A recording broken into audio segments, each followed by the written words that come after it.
가장 임차인 분석 기법이야. 가장 임차인 판별. 일단 기본적인 그 매매 패턴을 조금 기본적으로 전제를 깔고 얘기를 해야 되는데, 뭐냐면 우리가 매매를 하잖아요. 매매를 하면 예를 들어서 이렇게 돼 있어. 뭐 처음에 이제 뭐 소유자가 있다고 쳐봐.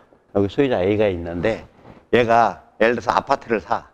아파트를 살 때 대다수의 사람들이, 아파트 같은 경우에는 제가 보기에는 한 99% 정도 될 것 같아. 그리고 빌라인 경우에는 100%예요. 대출을 무조건 받아. 그래서 소유권을 이전함과 동시에 저 금융권에서 근저당이 설정이 돼야 돼. 이렇게. 그리고 이제 나머지 플러스 잔금. 만약에 1억이야. 뭐 7천 대출 받았어. 그럼 3천만 원 현금이 들어가잖아요. 그래서 이렇게 돼 있어. 이렇게 돼 있어 갖고, 만약에 이제 이렇게 돼 있는 상태에서 임차인이, 만약에 여기서 임차인이 들어와. 그러면 얘가 지금 이거 들어오겠어? 대출이 있는데. 그래서 얘가 들어오는 시점에 이 근저당을 말소하는 기록이 있어요. 그러면 얘는 진짜 임차인으로 볼 수 있잖아요. 임차인의 전세 보증금으로 근저당을 말소하는 거니까. 그러면 이제 진짜로 볼 수 있는 거고, 이게 지금 있는데 여기 임차인이 이렇게 들어와 있어. 거기다가 여기까지도 이제 이렇게 돼 있다고 치더라도, 그러니까 여기 임차인은 진짜 임차인이라면 보증금 월세예요. 월세 임차인. 전세로는 없고. 그렇게 들어와 있고, 여기 이제 예를 들어서 또 대출을 추가 대출을 만약에 또 근저당을 또 설정을 해. 이렇게 하는데, 대부분 보면 이걸 추가 대출을 하면서 이 앞에 걸 이걸 말소를 한다고 이렇게. 근데 임차인이 있다면 이 대출 일어나겠냐고 이거 대출을 일으킬 때 이 임차인을 찝어요. 얘 임차인인지 아닌지. 그래서 임차인이 있다고 그러면 대출 안 해주지. 그래서 대출이 됐다는 얘기는 이때 임차인은 이제 예를 들어서 이제 가족관계, 명백한 가족관계인 거죠. 그리고 이렇게 돼 있다고 쳐봐. 또 이렇게 돼 있는데, 이제 예를 들어서 이제 그 소유권 이전을 했어. 여기 다시 소유권을 이전을 할 때, 다시 이제 뭐 B라는 사람한테 만약에 소유권을 이전을 하면, 이대로 이전을 하게 되면 이 소유자가 이 근저당을 안고 나머지만 주고 이렇게 이 집을 살 수 있단 말이에요. 그러니까 여기에 이제 대출이 일어나 안 일어나. 이대로 만약에 산다면 대출이 안 일어난다고. 대출은 이걸 승계를 받았으니까. 근데 이게 없어. 이게 없는데 임차인은 여기 들어와 있어 하나. 이렇게 있는데 여기에 대출이 일어났어. 이렇게 사면서 대출이 일어났어. 근저당이. 그러면 이건 뭐냐? 임차인이 산 거야. 임차인이 산 거라고. 임차인이 샀는데 임차인도 자기 보증금 외에 모자라는 대로 대출을 받을 수 있다고. 그리고 만약에 이제 또 좀 똑같아지잖아. 이제 이렇게 된 상태에서 임차인이 또 들어오려고 그러면 또 이 앞에 것도 지워야 되고 이렇게 돌아간다고요. 그리고 만약에 이제 그게 아니고 애초에 살 때 임차인이 있었어. 여기서. 그 만약에 소유권을 이전을 한다고 치면 이 임차인을 또 안고 살 수 있죠. 그렇잖아요. 임차인의 보증금을 안고 나머지 그게 갭 투자잖아. 나머지만 주면 되잖아. 그러니 여기에 지금 대출이 있어요, 없어요? 있을 수 없어. 이런 기본적인 매매의 틀을 기본적으로 일단 알고 계셔야 돼. 임차인이 있는데 대출이 나가면 어떡하냐? 그거는 사고예요. 근데 그런 사고가 일어날 확률은 제가 보기에 100분의 1도 안 돼. 그러니까 그거를 두려워하면 가장 임차인은 못 잡습니다. 에이, 제가 혹시 진짜면 어떡해? 제가 혹시 진짜면 어떡해라는 생각을 가지면 가장 임차인은 영원히 못 잡아. 이거 믿고 공격하는 거야. 그래서 만약에 진짜일 확률을 만약에 확률적으로 따진다 그러면 한 1000분의 1이나 이런 정도 될 거예요, 아마. 그래서 그런 정도 알고 이걸 이제 기본으로 깔고 하는 거예요. 그래서 이제 가장 임차인을 이제 분석을 하는데, 여기 정보지가 이렇게 있잖아, 이렇게. 정보지가 여기 있으면 여기 분석해, 이렇게. 우리가 이제 분석하잖아요. 분석을 하고 여기서 가짜인지 진짜인지를 어느 정도 구별을 해. 그리고 이제 상세, 좀 더 정밀 조사를 검토를 하거든요. 검토를 할 때 쓰는 여기 서브 메뉴들 있죠. 이걸 활용을 하셔야 돼요. 그래서 이 서브 메뉴 중에 제일 중요한 게 뭐냐면 등기부 등본이에요. 등기부 등본. 왜 등기부 등본이 중요하냐면, 지금 보세요. 이렇게 돼갖고 경매가 지금 예를 들어서 여기서 들어오잖아요. 이렇게 이제 경매가. 그러면 임차인이 여기서 전입을 했던 이런 상황이거든. 그러니까 경매가 들어오기 이전에 그 권리 관계를 나타내는 게 등기부 등본이잖아요. 그래서 가장 임차인은 등기부 등본을 분석할 줄 알아야 돼. 등기부 등본을 볼 줄 모르면 가장 임차인은 하늘이 두 쪽이라도 잡을 수 없어요. 그리고 우리는 여기 경매 상세 정보제 내역에 보면 여기 등기부 등본 나오잖아요. 이렇게. 여기는 살아있는 것만 나와. 여기는. 근데 가장 임차인을 잡으려면 말소된 거를 다 살려야 돼. 일단. 그래서 소유자에서부터 말소된 거를 다 살려가지고 아 처음에 대출 이렇게 받았네. 그 다음에 추가 대출 얼마 받았네. 그 다음에 얼마 말소했네. 그 다음에 임차인이 들어왔네. 아니면 뭐 그 다음에 또 추가 대출 일어났네. 그래갖고 이거 일으키면서 이 앞에 거 지웠네. 이거를 시간으로 정렬하는 게 돼야 돼요. 이게 안 되면 가장 임차인 못 잡아요. 그래서 이제 다른 사람들 같으면 어떻게 하냐면 가장 임차인을 만약에 이제 가능성 있는 물건을 선정을 하잖아. 그러면 탐문하고 막 뭐 물어보고 막 알아보고 막 하는데 시간을 다 쓰는데 우리는 그럴 필요 없어요. 저는 그냥 정보지에서 그냥 판단해버릴 것이야. 현장 갈 것도 없어. 조금 애매한 경우 이제 채권자한테 전화해서 채권자한테 임차인의 관계를 물어보는 정도. 그래서 등기부 등본을 이제 조금 이따 이제 또 뭐 사례하면서 하겠지만 등기부 등본 제일 중요해. 그래서 가장 임차인의 거의 90%는 등기부 등본을 갖고 잡아요. 그 다음에 이제 경매가 들어오고 나서부터의 이력은 문건 송달 내역으로 판단한다고 그랬어요. 문건 송달 내역. 이 두 개가 중요해. 이 두 개가 거의 이 두 개 가지고 99%를 요거 갖고 잡아. 그 다음에 이제 하나 더 한다 그러면 이제 매각 물건 명세서의 매각 물건 명세서 이거 별로 근데 그닥 저기야 여기서 못 잡아. 이거 말고 현황 조사서. 혹시 현황 조사서에 뭐 임차인 내역이 있는지 없는지 이렇게 요거 갖고 잡는 거야. 이거 갖고 잡는 거야 이제. 그래서 가장 임차인 판단할 때 요렇게 잡으니까 이렇게 알고 계시고. 그래서 이제 가장 임차인이려면 어떤 조건이 있냐. 첫 번째 1번에 등기부 등본. 등기부 등본 1번 근저당이 설정이 돼야 돼. 어디서? 금융권에서. 이러면 가짜로 보는 거야. 지금 얘기했죠? 예. 예를 들어서 임차인이 있어. 뭐 대출 해줘 안 해줘? 안 해줘. 근데 대출이 안 됐다. 대출이 됐다는 얘기는 가족관계이기 때문에 대출이 된다는 거예요. 금융권에서 설정이 돼야 있어야 돼. 이 조건. 그 다음에 하나 더 맞춰야 돼요. 이게 가장 중요한 거예요. 이제 학생들이 함정에 빠지면 여기에 빠져. 이게 뭐냐면 대출이 되긴 돼도 그 당시 부동산 시세에 최소 60에서 70% 정도는 이게 설정이 돼야 돼요. 만약에 뭐 1억짜리인데 근저당이 한 2천만 원밖에 안 돼 있어. 20%돼 있는 거죠. 왜 20%밖에 안 됐냐고. 우리가 근데 지금 전입되어 있는 사람이 한 명 다른 사람이 있단 말이야. 그럼 걔 때문에 이게 대출을 요구할게. 그러니까 만약에 1억짜리에 임차인이 만약에 5천만 원 들어가 있어. 그러면 70%까지 대출 받으면 20%또 여력이 있잖아요. 그래서 대출을 20%를 또 활용을 한다고. 그러니까 대출 금액이 부동산 금액이 안 맞으면 일단 의심을 하셔야 돼요. 여기 임차인 때문에 그런 거 아니야?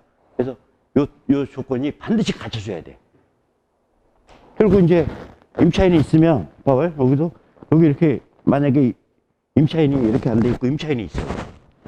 여기 임차인. 이거 대출 없다고 치고 임차인이 있어. 이렇게 있다 그러면 대출 이거 아예 안 일어난다고. 그래서 요 부분을 좀 알고 계셔야 되고요. 그리고 예를 들어서 함정에 빠지는 건 뭐냐면 근저당이 있긴 있는데 개인 근저당이야. 그 개인 근저당이면 은행에서 대출을 못 받았다는 얘기예요. 은행에서 대출을 왜 못 받아? 임차인 때문에 못 받았다고 보는 거야. 이렇게 해갖고 요 조건을 맞춰야 되고. 두 번째요. 얘네들은 확정일자가 없습니다. 확정일자가 없거나 있긴 있어. 있긴 있는데 개시결정 가깝게 있어요. 가족이야. 가족이야. 경매가 여기서 들어가. 여기서 들어간다 그러면 이 가족이었으니까 계약서가 있었겠냐고. 계약서 뒤에 찍는 게 확정일자인데 경매가 들어갈 것 같으면 갑자기 이제 계약서에 도장을 받고 배당 요구하고 이렇게 한다고. 그래서 대개 보면 확정일자가 없어요. 그리고 있다면 개시결정에 가깝게 있어. 그런 특징이 있어요. 그렇게 하고, 근데 세 번째, 얘네들은요, 배당 요구를 안 합니다. 배당 요구 안 하는 게 일반적이야. 근데 배당 요구를 했어. 배당 요구 했어요. 그럼 배당 요구를 하는데 대부분 어떻게 했냐면 배당 요구 종기일 가깝게 있어요. 배당 요구 종기일 가깝게 있어. 왜 이런 일이 벌어지냐? 경매를 당한 사람은 소유자가 당하는 거잖아. 얘는 임차인이야. 예를 들어서 친인척이야. 원래 예를 들어서 진짜라면 자기가 신고하겠지. 근데 가짜라면 계약서니 뭐니 이걸 새로 만들어야 돼. 그게 결국 뭐야? 사문서 위조잖아요. 사문서 위조를 해서 그 서류를 법원에 제출하는 게 버거워. 일반 사람들은. 경매 당한 사람들이야. 막 경매를 당한 거니까 그냥 끝장 보기로 가는데 이 임차인은 이 사람을 도와주기 위해서 하는 거거든. 근데 그 서류를 내는 게 좀 버거워. 그러다 보면 망설인다고. 망설이다가 보면 배당 요구 종기일 넘어가면 안 되니까 배당 요구 종기일 가깝게 하는 특성이 있어. 그 다음에 네 번째로 얘네들은요 일부 점유예요. 일부 점유. 전부 점유하는 경우도 많지만 일부 점유가 대부분이야. 일부 점유라는 거는 뭐냐면 소유자가 그 집에 산다는 얘기야. 소유자가 그 집에 살아. 그러니까 임차인도 있고 소유자도 있고. 그러니까 가장 임차인을 잡을 때 소유자가 그 집에서 안 살았어. 보니까 한 번도 안 살았어. 그러면 진짜일 확률이 높아지는 거죠. 그 집에 누가 살긴 살 거 아니야. 빈집으로 있을 리는 없고. 소유자가 살면 훨씬 쉬워요. 가장 임차인. 근데 소유자가 없다. 그 집에 안 살았다. 그러면 조금 어려워지는 거지 이제. 일부 점유. 그 다음에 일부 점유인지 또 다른 방법으로 아는 건 보증금 금액으로 판단할 수 있어요. 만약에 예를 들어서 뭐 3억짜리인데 전세 2억이 들어있다. 이거 다 쓰는 거지. 근데 3억짜리인데 전세 한 6천, 8천 이렇게 나와. 이게 일부 점유죠. 그래서 일부를 점유하거나 아니면 점유가 없거나. 현장 가서 두들겨서 여기 누구 있어요? 하고 물어보면 10중 8구 걔 없습니다. 걔 없어. 걔 점유가 없다고. 그 다음에 이제 다섯 번째, 이름이나 성이 비슷해요. 이름이나 성. 이게 비슷해. 근데 이건 옛날 얘기야, 이제. 옛날에는 경매를 당하면 도움을 청할 수 있는 사람은 친인척들, 이런 사람들밖에 없었어. 그리고 친인척들 중에 누군가가 전입을 해놓으면 이제 그게 가장 임차인으로 둔갑하는 거예요. 그래서 이름이나 성이 배열이 비슷했다고. 근데 이거 옛날 얘기예요. 이제는 이름이나 성은 비슷한 것보다는 누가 제일 많냐면 친구 이런 사람들 있죠. 친구가 더 많아. 그래서 이름이나 성으로 이게 구별하기가 쉽지는 않아. 근데 어쨌든 간 이름도 비교를 하셔야 돼. 그래갖고 친구가 제일 많아, 제가 보기에. 그 다음에 또 누구냐면 남녀관계. 소유자는 남, 임차인은 여. 아니면 소유자는 여, 임차인은 남. 남녀관계. 이 남녀관계도 요즘에 이혼을 많이 해갖고 혼자 사는 사람들이 많잖아. 그래갖고 막 내연관계 이런 데가 되게 많아요. 그러니까 남자가 사업할 때 괜찮았어. 그래갖고 자기가 사가지고 살아.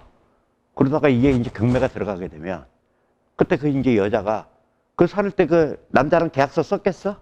둘이 아는 사이인데? 그러다가 경매도 하면 이제 그 사람이 임차인으로 둔갑이 되는 경우가 많다고요. 남녀관계. 그 다음에 또 제일 많은 건 뭐냐면 직장관계. 직장. 그 뭐라 그래야 돼? 직원. 되게 많습니다. 직원. 회사에서 얻어줘. 회사에서 얻어주고 너 들어가 살아. 직원들. 이거. 그래갖고 만약에 이제 회사에서 뭐 등기부 등본 내역에 그 신용보증기금이나 이런 데서 가압류 들어오잖아요. 그러면 그 소유자는 사업하는 사람이야. 그러니까 그 집에 어떤 임차인이 있다. 그러면 직원 가능성을 검토를 하셔야 돼. 아, 이거 혹시 직원 아니야, 이거? 그래서 이제 요거 갖고 잡는 거야, 이제. 그래서 기초적인 거는 요걸 가지고, 아, 이거 진짜다, 가짜다 확인을 어느 정도 한 다음에 100% 아니에요. 아, 이거 이 정도면 가능성이 있다. 그러면 이제 아까 얘기했던 여기, 등기부 등본, 그 다음에 문건 송달래요. 그래서 등기부 등본도 말소된 거를 다 살려야 돼. 살려가지고 시간으로 정렬을 딱 해놓고 막 하다 보면 이렇게 나올 거 아니야, 이제. 이렇게. 막 나올 거 아니에요? 건재당 있었네, 임차인 들어왔네, 건재당 받았네, 건재당 하면서 이거 지웠네. 이렇게 하다 보면 이거 임차인이 있는데 이거 어떻게 건재당이 여기서 막 이게 말이 안 되는 거예요. 이렇게 시간으로 정리해가지고 이렇게 꽉 또 추가로 건재당 받았네, 뭐 들어왔네. 이렇게. 그래서 등기부 등본이 크게 보면 당이 세 개로 돼 있잖아요. 이렇게 크게 보면 여기 표제부.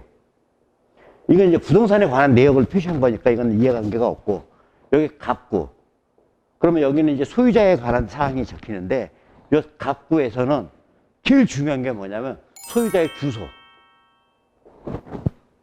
그 집에 살고 있는지 안 살고 있는지. 소유자의 주소. 그 다음에 나머지 뭐 가압류나 압류나 이걸 갖고 잡기는 어려워요. 왜 그러냐면 가압류나 압류는 임차인이 있어도 무조건 잡는 거기 때문에 이걸로 판단하기는 어려워. 그래서 이 갑구에서는 소유자의 주소, 이력, 내역 이런 것들을 추적을 하는 거고, 건재당이에요. 일구. 이 물건에 대한 정보잖아요. 이게 중요해요. 이거. 여기서 잡는 거예요. 건재당의 이력, 쫙. 그래서 이제 여러분하고 저하고의 차이는 뭔 차이? 확신의 차이. 가짜야, 가. 가면 안 되는데. 어려워. 그러면 이제, 어려우면 안 하는 게 낫지. 굳이 막 또 물건 많은데 뭐 굳이 어려운 걸 왜 해? 안 하는 게 낫고, 굳이 한다면 우리가 얘기했던 이제 보험 들고 가는 거야. 진짜면 안 되잖아. 그래서 이제 여지까지 배운 것들을 활용을 해서 얘를 공격을 하는데, 가장임차인을 공격을 하면 일반적으로 받는 것보다는 한 2, 3천 정도는 그냥 무조건 싸게 먹어요. 무조건. 그래서 지금 특히나 요즘 같은 경우는 가장임차인 공격하면 내가 보기에 한 3, 4천 정도 먹을 수 있을 것 같아. 가장임차인 아닌 물건하고 가장임차인 물건하고 차이가 그렇게 나, 낙찰가가. 그래서 가장임차인을 공격을 좀 하셔야 돼. 그리고 이제 하다가 보면 이제 실력이 좀 어느 정도 쌓이면, 지금 우리는 이제 가짜를 잡으러 가잖아. 근데 진짜처럼 보여. 그러니까 금융권 건재당이 없어. 근데 전이 빠른 사람이 있어. 그러면 이제 우리가 거의 정보지상으로는 진짜로 보거든요. 개를 잡으러 다니는 거야. 개만 잡으러 다니는 거야. 그런 물건 찾아가지고 그것만 찾으러 다니는 거야. 그냥 하나 잡는 거지, 하나. 1년에 한 개. 많이 잡으면 2개. 그럼 끝나. 자기 연봉 나오는 거야, 그냥. 그래서 이제 그 처리하고 하는 거는 이제 나중에 얘기하고, 일단 가장임차인 잡는 거는 대표적인 거예요. 가장임차인 잡는 거는 수익을 더 내려고 잡는 거예요. 근데 이제 요즘에는 추세가, 가장임차인들을, 채권자들이, 가장임차인으로 그냥 가만히 있으면 임차인인 줄 알고 떨어지잖아요. 그러니까 요새는 채권자들이 확인을 해갖고 막 표기를 다 해버리더라고. 근데 우리한테는 좀 불리하죠, 그게. 그 표기 없어도 나는 제가 소유자 측 사람이라는 거를 읽어낼 수 있는데, 다 써놓으니까 가장임차인 물건이 많이 줄었어요. 그냥 평범한 물건인 거지. 우리가 지금 공격하는 건 평범한 물건을 공격하는 거야. 진짜 임차인이 있는 것처럼 보이는 가짜 물건을 공격하는 거니까. 그래서 가짜 임차인이 있는 거를 공격해서 수익을 내는 거지. 됐죠? 뭐 질문 있어? 뭐 질문 있으면 해고.